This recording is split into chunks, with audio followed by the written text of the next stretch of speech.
Welcome to the podcast. I'm Dr. Laurie Marbas, and one of my favorite people in the world, Dr. Chris Miller. How are you? Hello, I'm great. Thank you. I'm happy to be here.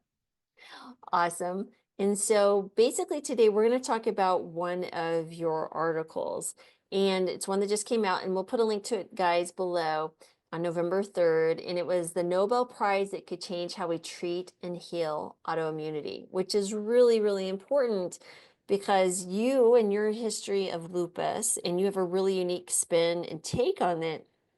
Why did you decide to write this article, and what is so important about it from your lens as a physician, but also a patient, right? Dealing with a really severe autoimmune disease. Well, so when I saw this it came out October 8th, and the Nobel Prize in Medicine went to three people about the immune system. And so how exciting is that? And honestly, there's been a lot coming out about the immune system lately that the health of the immune system has everything to do with the health of a person, and how we age has is dependent on the health of our immune system. So Mm. it's kind of terrifying for someone like me with an abnormal immune system to think, oh my gosh, how I age depends on this immune system. So it's that important. And this Nobel Prize was they learned about these Treg cells. T cells are a type of our immune system, part of the adaptive immune system.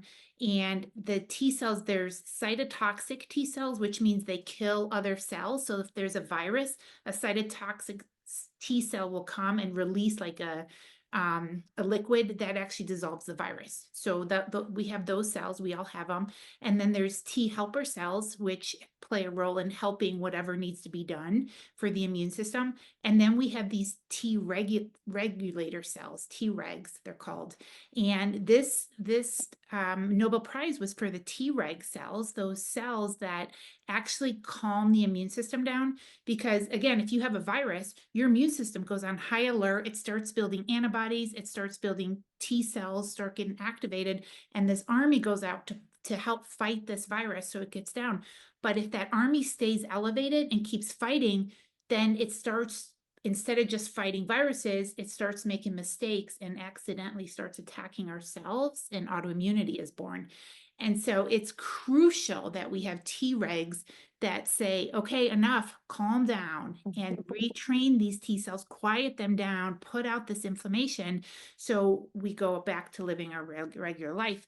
And people with autoimmunity, one of the hallmarks of lupus and many other autoimmune diseases is that once the immune system is revved up, there's not enough Treg cells to tell it to calm down, to retrain it, to put in a calm state. So this Nobel Prize was what Tregs are, how they work. And now they're developing, as a result of this, they're developing tools in the lab to actually increase our Treg cells and make them work better and stimulate them in ourselves. So that's why this is so fascinating. I wanted to bring attention to everyone on this new data coming out. That is incredible. So it really offers hope for some people who maybe have been really, really struggling. And Mhm. so, can we speak to what are some of the lifestyle levers that we could actually Mhm. use if, while we're waiting for maybe there's some new medication for those who are really struggling and don't see responses right away, like you did yourself? Can we walk through what are some of the lifestyle things we can do? Yeah, absolutely. So what's going on is we want to rebalance the immune system in a good way so that we have the right amount of each type of T cell. And so that is going to be come down to diet and lifestyle factors really matter. And so in just for regular rebalancing of the immune system. So some of the things that I mentioned, let's talk lifestyle, stress management. When we're really stressed out, and we don't have good vagal tone and we're just in a high level of stress, then we are not creating, our immune system is not in balance. It doesn't have enough parasympathetic tone, and we are going to, it's going to go a little more rogue. So if we Mm. want to rebalance it and help it develop tolerance, we need to be in a calm state. And that's been proven in the lab. that we increase stress hormones, cortisol, sympathetic tone when we're in a stress state.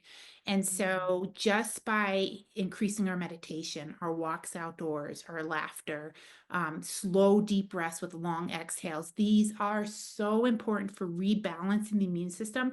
And hopefully our own bodies can start to rebalance more into Treg cells. So that's one really important example. Sleep is another. During sleep, we rebalance our immune system. That's exactly what happens during it. So if we're not sleeping well, which is hard for me sometimes to sleep, so I get it that like I don't want people to be stressed. If we're not sleeping well, just keep working on it. But so hopefully one day you'll be a better sleeper. But if you're not sleeping well, you're not rebalancing, you're not increasing your Tregs. You increase it during a good night of sleep, deep sleep, and getting quality sleep. So working on that, those are two important factors. There's a lot of dietary levers you can pull.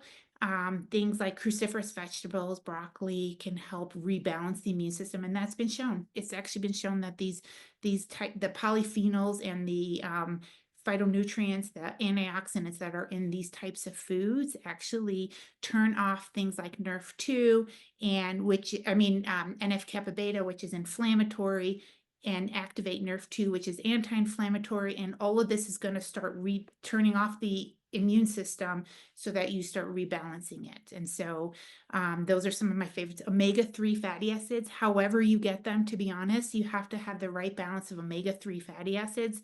Super essential.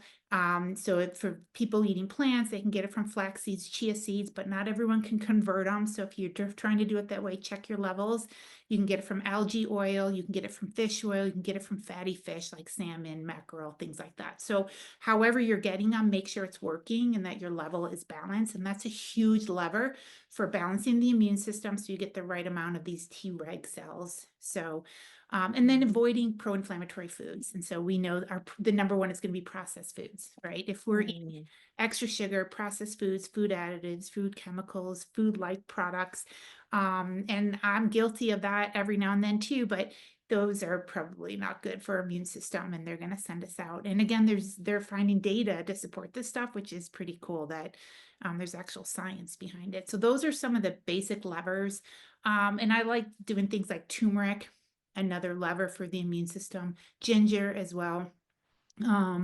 Things like, and then you can, for some people, maybe some other nutrients like quercetin is another lever that can tap into it. N-acetylcysteine to help you detoxify and help your system ramp up. So there's a couple other levers you can pull, and this article actually did start to talk about a few other of the levers that are out there that we can use. But diet and lifestyle, really the lifestyle factors, exercise too. I didn't even talk about that. But if we're sitting all day, like if I were to sit exactly in this position all day, I'm going to get imbalance of my metabolic numbers and my immune system along with that. So if we want to be balanced, a proper exercise really has been shown to help the immune system. So exercise while we're exercising can increase inflammation if we do hard exercise. So you do like a mild exercise, and then afterwards it keeps inflammation low and balanced for several hours after a good exercise. So if we were to exercise twice a day, a good walk or go to the gym or ride a bike, you're going to keep your immune system much more balanced than if you don't exercise, or if you only exercise once every couple days. So there's a lot of levers that we can do naturally, and for a lot of people this will work, and that may be enough, but for some people they may need some of the other tools. Right. So this really gets to lifestyle first and then use the other tools in Mhm. basically your toolbox as a physician. And And everyone should do lifestyle no right. matter what. Like you and I both think this way. Like if you have a medical issue, the first prescription is we got to change our diet and lifestyle. We've got to try to improve ourselves, right? It comes from within. Healing is going to happen within our body. So that's the first step. And we might need tools and tricks and help with that because sometimes it's not easy in this world we live in, but that it has to be the most important. And I argue people won't heal if they're not making those changes. Like you've got to at least do your best to try to change from within. Right. But then there are some other tools on the outside that you may need to help. Some people, they just so inflamed, they need more than that, or their systems are Right. so broken at that point. Yeah. So I guess that gets to, The medications are very helpful to actually help put out a fire that's burning down your Right. forest, but it's hard to plant new trees when the forest is on fire, right? And Right. so the lifestyle is planting new trees and helping heal it, but you also need to put out this active fire. And so we're also stopping the torching of the fire by adding, the ultra processed foods, and you're fixing the things that torch it or make it accelerate it. And then the medications can help in a really significant way for those who are really struggling. And sometimes, it's like I said, it's just a bridge to the next island. And the next island is no inflammation, hopefully, Right. in a state where your autoimmune disease is in remission and learning how to stay there. But sometimes that requires more medication. There's no shame in that as well. But what are the things that we can everything we can in our power to prevent it? So And can we even talk? if Go ahead. people do need a medication in addition, or whether they do or not, I mean, you still need to get your body as healthy as you possibly can for everything Right. else, right? For all the Right. other risk factors that are there. So Yeah. it's essential that we make these changes. Another powerful tool is a little bit of intermittent fasting too, that can Mm, actually help rebalance. And that's been shown. Things like fasting mimicking diet from Volter Longo, which is the 5-day kit that some people are doing, or time restricted eating, so eating within your window and having enough time, just water fasting in between, like say dinner and breakfast. Both of mm, those have been shown, if done properly and safely, to help improve Treg cells. So those are mm. more levers that we can use. And if you guys are on medications or have any issues, please work with your doctor for those. So But speaking of, you are also licensed in how many states again? 23 states. 23 states, which is almost half of America. So people can also see you about a variety of Mhm. things if Yep. you're needing a consult for integrative lifestyle medicine and helping understand, where your next steps could be. And what's your website that you can send people to, which we'll put the My link also. website is chrismillermd.com. Just my Can't get name. simpler than that. ChrisMillerMD.com. So that is awesome, Chris. So what other things, is there anything else you think we should be talking about? Like what is maybe the top 3 things that people can do today to help support their immune system? Great.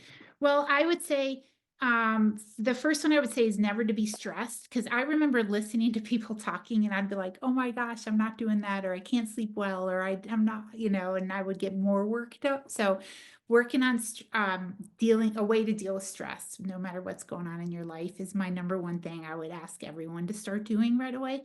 Yeah. Move your body at least twice a day, and active throughout the day. Try to go for walks, ride a quick bike, move in place within your room, wherever you are. So movement, those lifestyle factors, connect with other people if you're home and isolated. Sometimes I feel alone and isolated during the day. So making sure I go outside, talk to my neighbors, reach out to people. So I'm not just home by myself all day. Like that is not Yeah. good for anyone's immune system. Right. And so we have to make more of an effort for some of us, I think. So we got to do that. Yeah. And the last thing would be to eat foods. I would recommend everyone eat a little bit of broccoli, cruciferous vegetables, colors of the rainbows. If everyone did a little bit Mm, of that, and make sure you have a source of omega-3s and that your levels are good. Those are probably my most important things I would say. So don't be stressed, get some movement, connect with others, eat colorful foods, and make sure your omega-3s are okay. And I think you're going to be off to a good start. I'm working on an article and a deep dive on omegas, but what is your recommendation for, like, when you say get the omegas checked, you're talking about the omega check on the labs, like at Quest or LabCorp. Mhm. What number do you look for people to be? I'm pushing people to be 8%, about 8%. 8%. Yeah, Mhm. as I was diving into this, like I used Mhm. to say above 5.5, but now when I'm looking at the Oh yeah, data, higher it than needs to that. be Yeah. much higher. So, which is going to be around 250 to what, 350 milligrams of the omegas daily. It's so variable for people. So I have Yeah. some people taking 3 grams to get to a good Wow. level, and other people are barely taking any. So, and And they then get to some what? people are eating a little bit of fish, some people aren't. So it varies with diets, it varies with what else they're eating, and it varies with how well they absorb it and convert it. So That's one of those things I tell people test. That one I do recommend testing and seeing where your level is. I Mhm. would say if you're eating a primarily plant-based diet, I have not seen one person above 5.5 without some supplementation. Not one, Yeah, including except myself. the people doing I have some people doing super high amounts of like flax or chia, which But I then don't that's not recommend that healthy for a long either. time.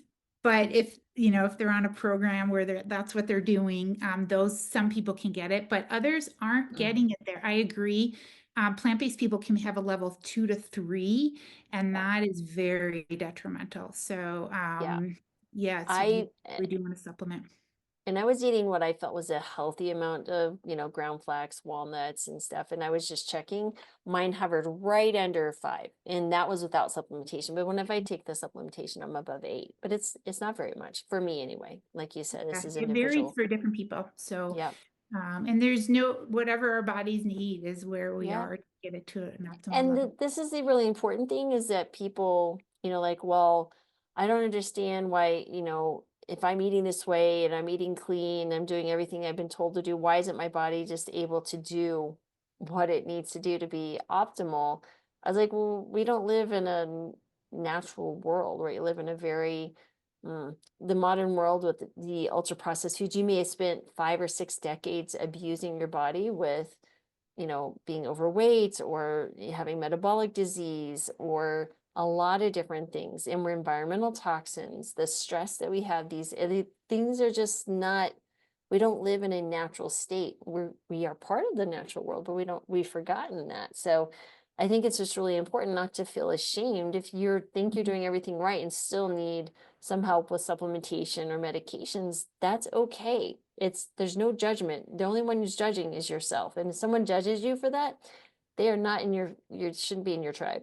So, and I No, see this again and again. people are Oh, very different. And if people choose to eat vegan, then they're not getting a good source of omega 3s unless they're eating seaweed. So, then they have to look for other sources, such as yeah, algae oil. yeah.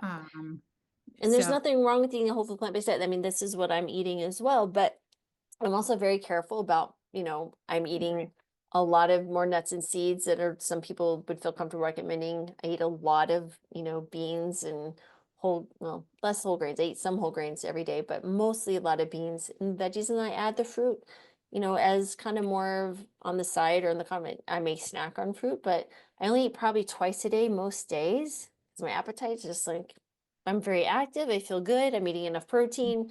And those are the things, but it's a well-planned diet for my lifestyle and my body. And I check my labs and make sure everything's where they need to be. That's the same approach. That's the key. Test, don't Yeah. get, right, Lori? Test, don't guess. Yes, Dr. Khan, Joe Khan. I I stole know, it no, from I'd him. say the same thing because I can't predict anymore. Like when people come into Yeah, me, if they feel fatigued or whatever happens, whatever they're feeling, the number one thing is to check levels because yeah, if you're deficient in something and people could have the perfect diet but not be absorbing it, that has to do with your right. microbiome and that has to do with your gut health and that has to do with your Yeah, genetics and then you right, activate, put in the active form. And so there's a lot right. of things involved and any one of those steps could go wrong. And so even though you eat so well, you might have a low level and not feel your best. So that's Yeah, it's a minor thing. And maybe you could adjust it by changing your diet a little bit. Some of my patients want to eat whole food. So then they got to adjust their diet. And we got to test to make sure it's working, or we supplement a little bit if you're not getting exactly. anything. This So is what I like. I feel like there's a radio station. Each person is a radio station, and I'm tuned in to 94.8, and maybe you're tuned in to 93.2, I right? feel And like I'm so more like 106.9. 106. Okay, you're 106.9. I'm way out in my own stratosphere.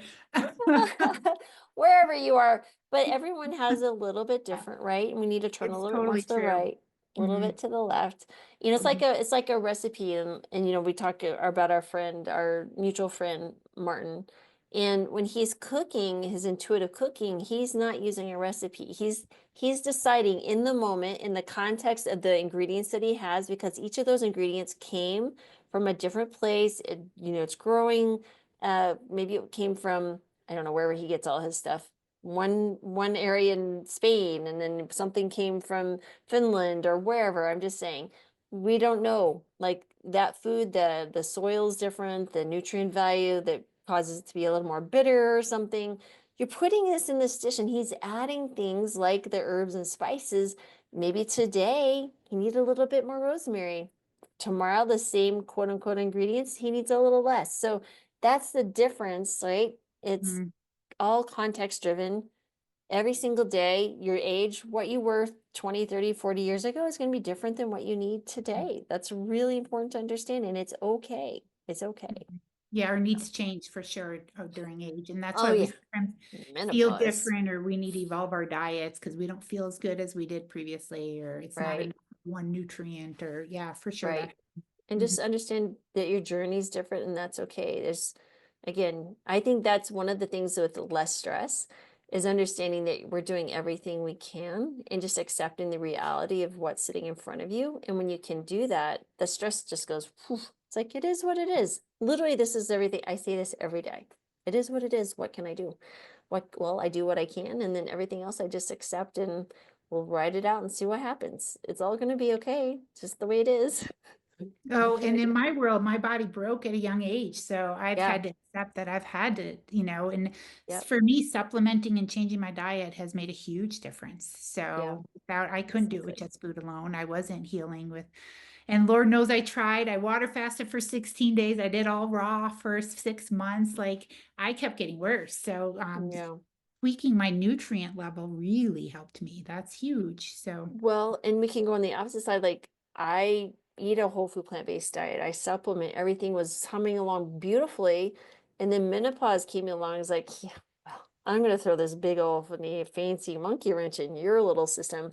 And honestly, I have never felt like that. Like I never had, like I did before. Like I was running, doing great. I suddenly have joint pain and fatigue and forgetfulness. And I'm like, what is going on? This literally is like, felt like an overnight switch.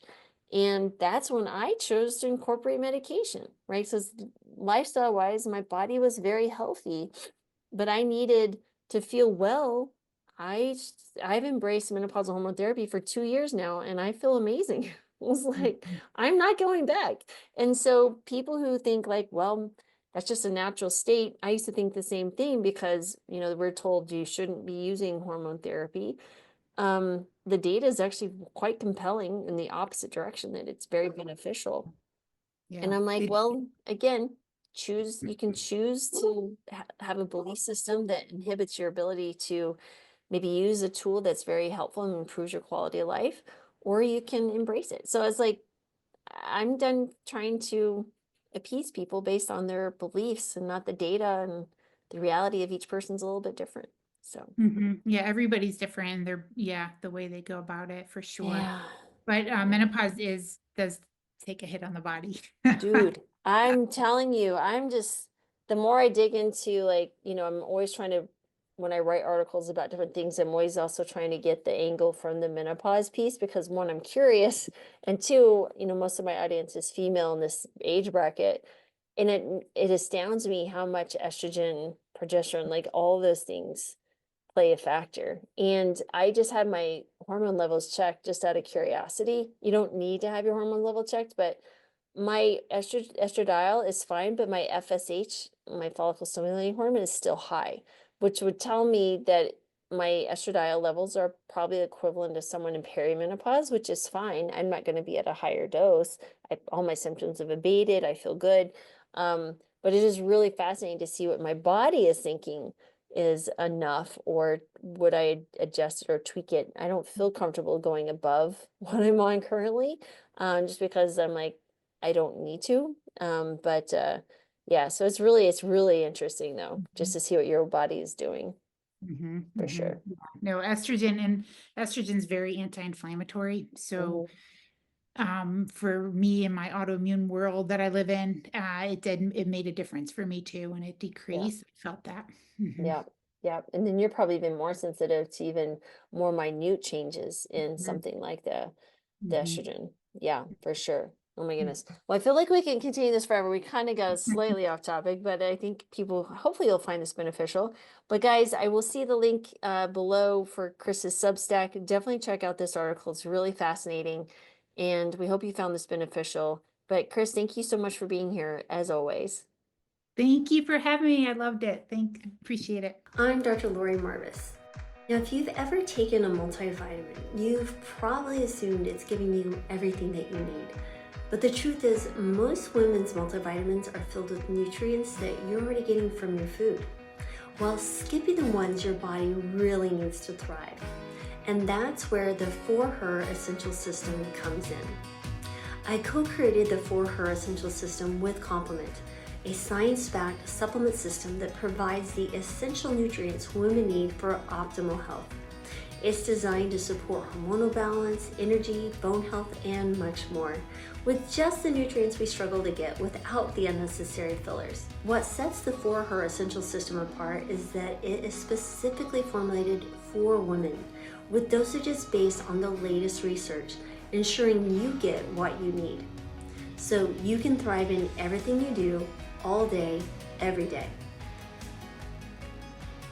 Now, to learn more and try it for yourself, visit the link in the description below and use the code for an exclusive discount.